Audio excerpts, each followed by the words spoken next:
ছেড়ে দাও আমাকে, যেতে দাও এখান থেকে। আমাকে ছেড়ে দাও। এই ভাই ওঠো। আরে ওকে নাগিন কামড়িয়েছে, কেউ বাঁচাও প্লিজ, ওকে বাঁচাও।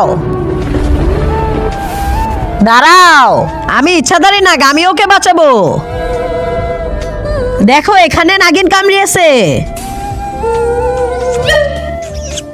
আরে এই নাগিন তো ঠোঁট দিয়ে বিষ বের করতেছে।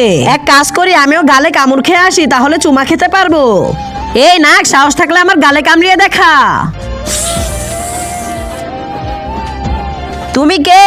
আমি তোমার শরীরের বিষ চুষে তোমাকে বাঁচিয়ে নিয়েছি, কিন্তু কেন? তার আগে তুমি যদি শয়তানকে ঘৃণা করে মাকে ভালোবেসে থাকো, তাহলে এই ভিডিওটিতে লাইক করে চ্যানেলটিকে সাবস্ক্রাইব করে দাও। আর যারা শয়তানকে ভালোবাসো তাদেরকে লাইক সাবস্ক্রাইব করার দরকার নেই, আর কমেন্ট বক্সে আই লাভ ইউ মা লিখে যাও। এই নাগিনকে আমি আমার গোলাম বানিয়ে রেখেছি। এই নাগিন তোমাদের মতো মানুষদের বাঁচিয়ে এনে আমার কাছে দেয়, যাতে আমি তোমাদের খেতে পারি। আবে সালা, চুমু খেতে গিয়ে নিজের জীবন নিজেই শেষ করে দিলাম।